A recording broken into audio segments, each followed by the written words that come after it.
사람들은 종종 묻습니다. 당신 같은 유럽인이 왜 하필이면 한국에 그렇게 깊은 애정을 갖게 됐나요? 또는 그냥 출장 중 우연히 들른 나라일 뿐인데 왜 그토록 인생이 바뀌었다고 말하죠? 한때 저도 그런 질문에 쉽게 답하지 못했어요. 하지만 이제는 명확하게 말할 수 있습니다. 그것은 단순한 우연이 아니었고 제 인생의 모든 관점을 바꿔놓은 계기였습니다. 저는 마르코 리베라, 스페인 마드리드 출신의 항공기 엔지니어입니다. 유럽과 남미를 중심으로 각국의 공항과 항공사 설비를 점검하며 살아왔어요. 제 일은 기술 그 자체였고 그 속도와 정확성, 표준화된 절차가 저의 세계관이었습니다. 유럽과 남미 중심으로 일을 해왔기 때문에 아시아에 대해서는 별 관심이 없었어요. 솔직히 말해 아시아에 대해서는 무지했죠. 아니, 무지했다기보다 과소평가했다고 표현하는 것이 더 정확할지도 모르겠네요. 제 머릿속에는 서양인들의 전형적인 편견이 가득했습니다. 일본은 정교하지만 융통성이 없고 중국은 크지만 개별적 완성도가 떨어진다는 고정관념이 있었죠. 그리고 한국은 별다른 정보조차 없었습니다. 제가 아는 한국은 다른 아시아 국가의 그림자를 따라가는 나라, 뭐든 따라 만들지만 본질은 흐릿한 나라였어요. 흐릿한 윤곽선만 있는 나라, 그게 제 머릿속에 있던 한국의 이미지였습니다. 그런 제가 한국 땅을 밟게 된 건 오직 하나의 돌발 상황 때문이었습니다. 2023년 가을, 일본 오사카에서 열린 국제항공 기술 컨퍼런스에서 발표를 마치고 귀국하는 비행기에 몸을 실은 날이었죠. 비행기는 예정대로 오사카 간사이 국제공항에서 이륙했고 맑은 하늘 위로 안정적으로 상승했습니다. 창밖으로 보이는 일본 해안선이 점점 작아지면서 저는 이번 출장이 성공적으로 끝났다는 안도감에 눈을 감았어요. 당시 저는 항공기 센서 오류가 반복적으로 발생하고 있다는 항공사 내부 보고서를 갖고 있었습니다. 그 보고서는 주로 특정 기종에서 발생하는 센서 오류에 관한 내용이었고 사실 저는 그것을 별것 아닐 거라 생각하며 가볍게 넘기고 있었어요. 엔지니어로서 이런 종류의 보고서는 수백 건 봐왔고 대부분은 단순한 오류나 과민 반응인 경우가 많았으니까요. 그런데 비행 중 갑자기 이상한 진동이 느껴졌습니다. 처음에는 가벼운 난기류인 줄 알았어요. 하지만 진동이 계속되었고 곧 객실 내에서 승무원들이 서로 긴장된 표정으로 무언가를 주고받는 모습이 보였습니다. 이윽고 기내 천장에서 센서 경고음이 울리기 시작했고 저는 직감적으로 이것이 보고서에서 언급된 그 센서 오류와 관련이 있다고 느꼈어요. 기체는 겉으로 안정적으로 유지되는 듯했지만 점점 엔진의 진동이 커지고 있었습니다. 제가 앉아있던 좌석은 우측 날개 쪽이었는데 창문으로 보이는 엔진 부분에서 미세한 흔들림이 보였어요. 일반 승객들은 알아채지 못할 정도였지만 항공기 엔지니어인 저에게는 분명한 이상 신호였습니다. 이후 조종실로부터 기술적 점검을 위해 한국 인천공항에 착륙하겠다는 방송이 흘러나왔습니다. 기장의 목소리는 침착했지만 그 속에 숨겨진 긴장감을 알아차릴 수 있었어요. 승객들 사이에 불안한 기류가 돌았고 몇몇은 서로를 바라보며 안도의 미소를 지었지만 대부분은 불안한 표정을 감추지 못했습니다. 저는 직감적으로 이 상황이 단순한 점검이 아니라는 것을 느꼈어요. 엔지니어로서 이런 상황에 대한 시나리오는 수백 번 훈련해 왔지만 실제로 그런 상황에 처하니 머릿속이 복잡했습니다. 그러면서도 속으로는 자조적인 생각이 맴돌았어요. 하필이면 한국이라니 과연 대응이 제대로 될까? 저는 비행기 엔지니어로서 각국의 공항 시스템을 분석해왔지만 한국에 대한 정보는 너무 부족했습니다. 인천공항은 사진으로 몇 번 본 적은 있었지만 그저 외형만 번지르르한 허울 좋은 시설일 거라 지레짐작했어요. 아마도 일본이나 유럽의 시스템을 그대로 복사한 거칠애일 테지라는 생각이 들었습니다. 편견이었죠.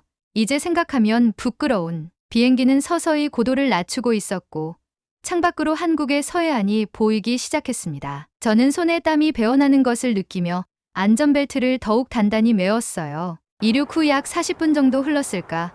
비행기는 인천공항을 향해 하강하고 있었습니다. 기장에 추가 안내 방송이 있었습니다. 승객 여러분, 저희는 인천국제공항에 비상 착륙을 시도하고 있습니다. 현재 엔진에 약간의 이상이 감지되어 안전을 위한 조치입니다. 모든 승무원은 비상 착륙 준비에 들어가 주십시오. 그 순간 객실 내에 긴장감이 폭발했습니다. 몇몇 승객들은 작은 비명을 지르고 아이들은 울기 시작했어요. 저도 심장이 빠르게 뛰는 것을 느꼈습니다. 비행기가 인천공항에 접근하면서 창밖으로 활주로가 보이기 시작했습니다. 그때였어요. 활주로 양쪽으로 즐비하게 늘어선 수십 대의 응급 차량과 소방차, 경찰 차량이 눈에 들어왔습니다. 그것도 하나의 차량이 아니라 마치 군대처럼 줄지어 서 있는 대형 소방차와 구급차들이었어요. 이런 대응을 준비했다고 순간 의아함이 들었습니다. 저는 유럽과 미국, 일본의 공항에서 비상 착륙 훈련을 지켜본 적이 있었지만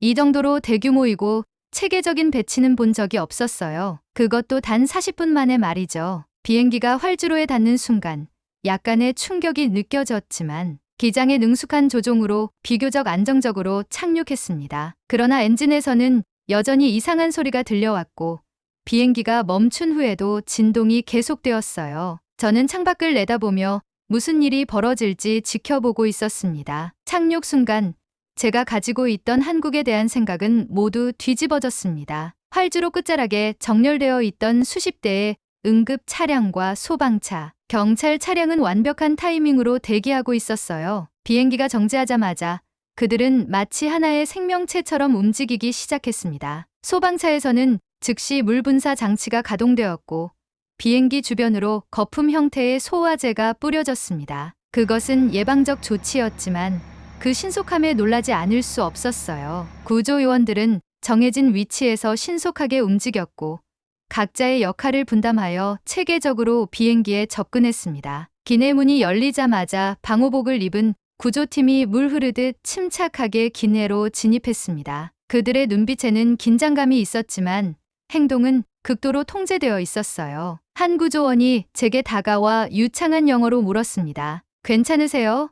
그 순간 저는 그들이 영어로 의사소통할 준비가 되어 있다는 것에 또 한 번 놀랐어요. 각각의 승객을 확인하고 상태에 따라 컬러 태그를 부착하는 모습은 마치 정밀하게 조율된 무대 공연 같았어요. 녹색 태그는 건강 상태가 양호한 승객, 노란색은 약간의 충격을 받은 승객, 붉은색은 즉시 의료 조치가 필요한 승객을 구분했습니다. 이런 시스템은 대규모 재난 상황에서 사용되는 고급 트리아지 시스템인데 이런 경미한 비상 상황에서도 완벽하게 가동되고 있었어요. 저는 놀라움의 말을 잊었고 그들의 손에 이끌려 응급진료소에서 치료를 받으면서 처음으로 한국이라는 나라에 대한 시선이 바뀌고 있음을 느꼈어요. 버스를 타고 터미널로 이동하는 동안 창밖으로 보이는 인천공항의 모습은 제가 상상했던 것과는 완전히 달랐습니다. 미래지향적인 건축물, 깔끔하게 정돈된 도로, 그리고 모든 것이 체계적으로 움직이는 모습에서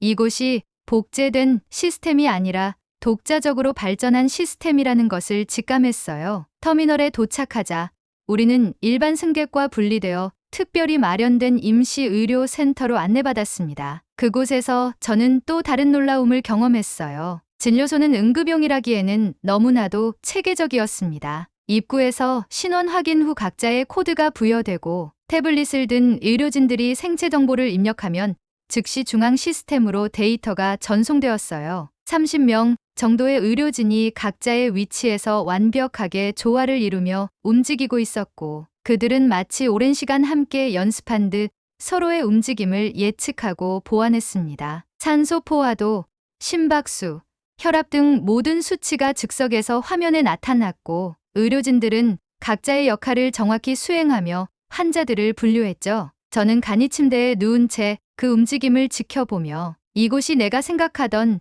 동양의 작은 나라와는 전혀 다른 세상이라는 걸 실감했어요. 그것은 단순히 기술적 우수함이 아니라 그 기술을 운용하는 사람들의 태도와 철학까지 느껴지는 순간이었습니다. 저를 담당한 의사는 김태우라는 젊은 의사였어요. 그는 유창한 영어로 제 상태를 물었고 제가 항공기 엔지니어라는 걸 알고는 미소를 지었습니다. 이런 상황에서 전문가를 만나게 되어 기쁩니다. 혹시 기체에 대해 추가 정보가 있으신가요?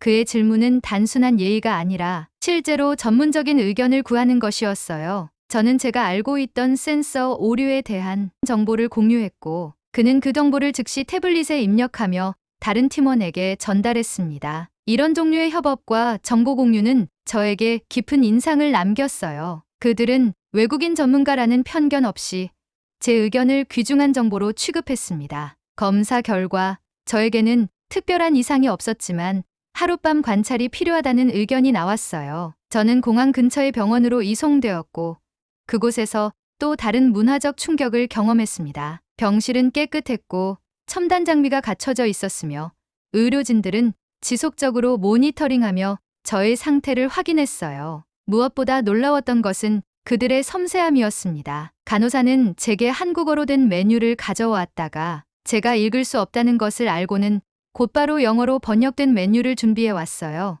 그뿐만 아니라 스페인어로 인사하는 법까지 미리 공부해온 듯했습니다. 안녕하세요. 괜찮으세요?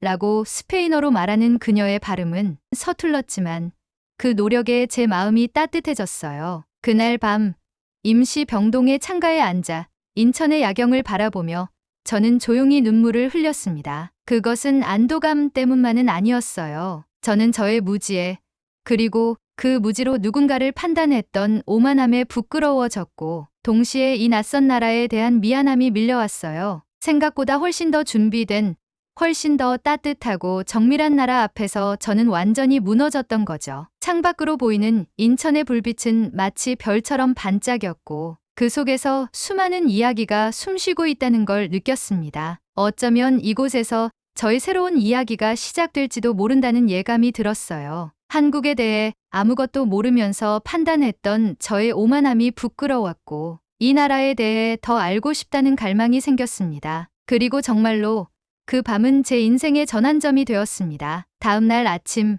저는 퇴원 수속을 밟고 숙소로 돌아갔지만 이미 제 마음은 이 나라에 남아 있었어요. 그리고 그때부터 시작된 저의 한국과의 인연은 이후 제 삶을 완전히 다른 방향으로 이끌게 되었습니다. 그리고 저는 생각했어요. 진짜 한국을 만나고 제가 오해했던 모든 것들을 하나씩 바로잡고 싶다고요. 그리고 그 결심은 곧 현실이 되었습니다. 운명의 장난처럼 그 사건 이후 제 인생은 한국과 깊이 연결되기 시작했으니까요. 병원을 오가며 며칠 동안 치료를 받으면서 저는 정말 많은 생각을 했어요. 처음에는 단순히 건강 회복과 귀국만 생각했지만 시간이 지날수록 제 마음속에는 이 나라에 대한 호기심이 자라나고 있었습니다. 이런 위급한 상황에서도 완벽한 시스템을 갖추고 있는 한국, 그리고 그 속에서 일하는 사람들의 프로페셔널한 태도가 제게는 신선한 충격으로 다가왔거든요. 그리고 저는 일반 병실로 옮겨졌을 무렵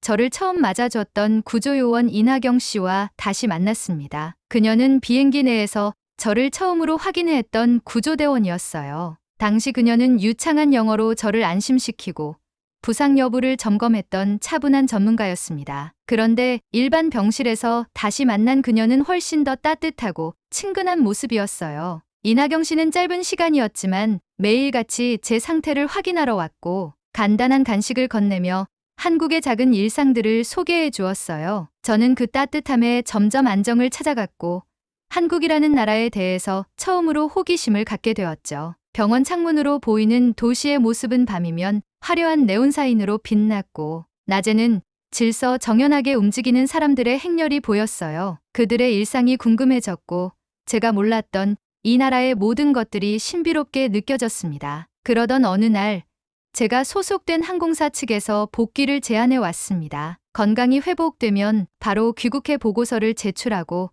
유럽 본사에서 다시 업무를 이어가라는 것이었어요. 그들은 저의 경험이 향후 비상 상황 매뉴얼을 개선하는 데 큰 도움이 될 것이라 말했습니다. 또한 심리적 트라우마 치료를 위한 상담 프로그램도 마련되어 있다고 했어요. 이전의 저라면 당연히 그렇게 했을 겁니다. 계획된 일정에 따라 움직이고 문제가 발생하면 해결하고 다음 업무로 넘어가는 것이 제 삶의 방식이었으니까요. 하지만 제 마음 한켠에서는 알 수 없는 망설임이 피어오르고 있었어요. 어쩌면 이 경험이 단지 사건이 아니라 나에게 무언가를 바꾸라는 신호일지도 모른다는 생각이었죠. 그때 한국의 한 항공사에서 연락이 왔습니다. 제가 기술 보고서를 통해 지적했던 기내 안전 관련 개선 사항을 인천공항 측과 협력해 리뷰하고 싶다는 제안을 받았어요. 항공사 관계자는 제 보고서가 유럽 항공 안전 기준에 대한 새로운 시각을 제공했다며 이것을 한국의 시스템에 어떻게 접목할 수 있을지 논의하고 싶다고 했습니다. 처음엔 단순한 업무 요청이라 생각했지만 미팅 장소에서 만난 사람들은 달랐습니다. 그들은 저를 해외에서 온 전문가가 아닌 한국을 이해하려는 외국인으로 받아들였고 제가 가진 의견에 귀 기울여 주었어요. 회의는 놀라울 정도로 개방적이었고 아이디어 교환이 자유롭게 이루어졌습니다. 특히 인상적이었던 것은 그들이 제 의견을 평가하기보다는 발전시키려는 태도였어요. 한 시니어 엔지니어는 마르코 씨의 시각은 우리가 미처 생각하지 못했던 부분을 짚어주었어요. 이것이 바로 다양한 문화적 배경을 가진 전문가들이 협업해야 하는 이유입니다. 라고 말했습니다. 그 말에 제 안에 있던 어떤 벽이 허물어지는 느낌이 들었어요. 그러던 중 한 가지 사건이 있었습니다. 기술 관련 문서를 번역하는 과정에서 제가 작성한 영어 표현이 오해를 불러올 수 있는 문장으로 해석되어 기술 회의에서 소란이 있었던 거예요. 저는 시스템의 유연성 부족이라고 표현했는데 그것이 한국어로 번역되면서 시스템의 결함으로 해석되어 회의에 참석한 한국 엔지니어들이 불쾌감을 표시했던 겁니다. 처음엔 황당했고 억울하기도 했지만 곧 제가 상대 언어와 문화를 충분히 이해하지 못했던 탓이라는 걸 깨달았습니다. 언어는 단순히 단어의 나열이 아니라 그 속에 문화와 사고방식, 가치관이 담겨 있다는 것을 실감했어요. 그리고 그것은 제가 전문가로서 무시했던 중요한 요소였죠. 그때 이나경 씨가 제게 말했던 말이 떠올랐어요. 기술도 시스템도 결국은 사람과 사람 사이를 잇는 다리가 되어야 진짜 역할을 다하는 거예요. 그 말은 저에게 커다란 울림이 되었고 저는 그날 이후 기술보다 사람을 먼저 보는 법을 배우기 시작했어요. 다음 날 회의에서 저는 처음으로 한국어로 사과의 말을 전했습니다. 이나경 씨에게 미리 배워둔 죄송합니다. 저의 표현이 오해를 불러일으켰습니다. 라는 문장을 서툴게 발음했지만 그 진심은 모든 이에게 전해진 것 같았어요. 회의실 분위기가 순식간에 부드러워졌고 한 엔지니어는 영어로 우리도 당신의 의견을 오해했을 수 있어요. 함께 더 나은 방향을 찾아봅시다. 라고 말해주었습니다. 그 순간 저는 문화적 차이를 넘어선 진정한 소통의 힘을 경험했어요. 그리고 이것이 바로 제가 한국에서 배우고 있는 것이었습니다. 기술이나 시스템의 우수성을 넘어 사람과 사람 사이의 연결, 그리고 그 연결을 통한 성장의 가능성 말이죠. 이후 저는 귀국하지 않고 한국에 남기로 결심했습니다. 본사에는 6개월간의 한국 체류 연장을 요청했고 다행히 승인을 받았어요. 그리고 정식으로 채용 제안을 받은 한국항공사에 입사 지원을 했고 인터뷰 준비를 위해 한국어를 배우기 시작했어요. 처음엔 안녕하세요도 서툴렀지만 매일 아침 편의점 아저씨와 커피를 주문하며 연습했고 공항 내 카페 직원들이 제 발음을 친절하게 교정해 주었죠. 한국어 학원에 등록하여 매일 2시간씩 공부했고 밤에는 호텔 방에서 한국 드라마를 보며 일상 표현을 익혔습니다. 가장 어려웠던 것은 한국어의 존댓말과 반말의 구분이었어요. 스페인어에도 비슷한 체계가 있지만 한국어의 경우 훨씬 복잡하고 섬세했습니다. 그러나 그 복잡함 속에서 저는 한국 사회의 질서와 배려의 문화를 발견했어요. 언어가 단순히 의사소통의 도구가 아니라 사회적 관계와 존중의 표현이라는 것을 깨달았습니다. 그렇게 낯선 언어는 점차 친숙해졌고 사람들의 눈빛은 점점 더 따뜻해졌어요. 제가 서툰 한국어로 질문을 던지면 사람들은 더 천천히, 더 분명하게 말해주었고 제가 이해할 때까지 끝까지 기다려주었습니다. 그런 경험들이 쌓이면서 저는 이곳이 단순한 방문지가 아니라 배움의 장이 되어가고 있음을 느꼈어요. 면접 당일 저는 떨리는 마음으로 공항 건물 너머로 펼쳐진 활주로를 바라보았습니다. 3개월 전 제 인생이 그 활주로 위에서 급하게 착륙했을 때는 몰랐어요. 그 위기가 저에게 두 번째 삶의 문을 열어줄 거라고는 상상도 못했죠. 그날의 저는 단지 불안하고 당황스러웠던 외국인 승객이었는데 이제는 이 공항의 일부가 되기 위해 준비하고 있었습니다. 면접장에 들어서자 3명의 면접관이 저를 맞이했어요. 그중 한 분은 제가 초기에 함께 일했던 한국항공사의 시니어 엔지니어였습니다. 그분은 미소를 지으며 마르코 씨, 우리 다시 만나게 되어 기쁩니다. 라고 말했고 그 말에 저의 긴장이 조금 풀렸어요. 면접에서 저는 제가 경험한 이야기와 편견에서 벗어나 진짜 세상을 이해하게 된 여정을 진심을 담아 말했어요. 유럽에서의 경험과 기술적 지식을 설명하면서도 제가 한국에서 새롭게 배운 사람 중심의 기술에 대한 통찰을 강조했습니다. 그리고 마지막에는 제가 준비한 한국어로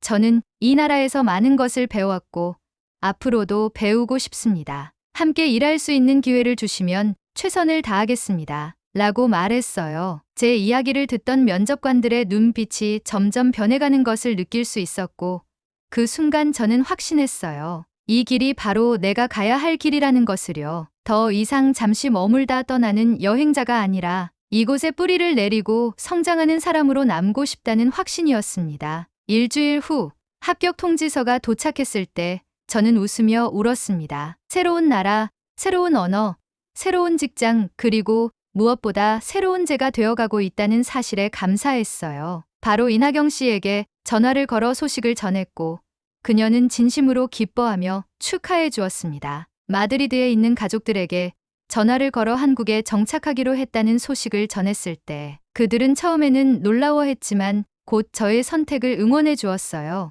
어머니는 내가 그렇게 행복해하는 목소리는 오랜만에 듣는구나 라고 하셨고 그 말에 저는 다시 한번 제 선택이 옳았음을 확신했습니다. 지금 저는 인천공항을 오가며 한국과 세계를 연결하는 엔지니어로 일하고 있어요. 러시아 출신 동료들과 영어로, 일본 파트너와 일본어로 소통하며 한국 팀원들과는 점점 더 자연스러운 한국어로 이야기하고 있죠. 저의 역할은 각국의 항공안전 기준을 통합하고 최적화된 시스템을 구축하는 것입니다. 제 작은 아파트의 창문으로 보이는 서해의 일몰은 매일 다른 모습으로 저를 반겨줍니다. 그리고 그 풍경을 보며 저는 종종 그날의 비상 착륙을 떠올립니다. 그때 저는 한국이 어떤 나라인지 전혀 몰랐어요. 하지만 이제는 단언할 수 있습니다. 한국은 제 두 번째 인생을 시작하게 해준 나라입니다. 혹시 여러분도 누군가에게 편견을 가지고 있지는 않으신가요? 어쩌면 그곳이 바로 여러분 인생의 새로운 시작이 될지도 모릅니다. 저에게 한국이 그랬던 것처럼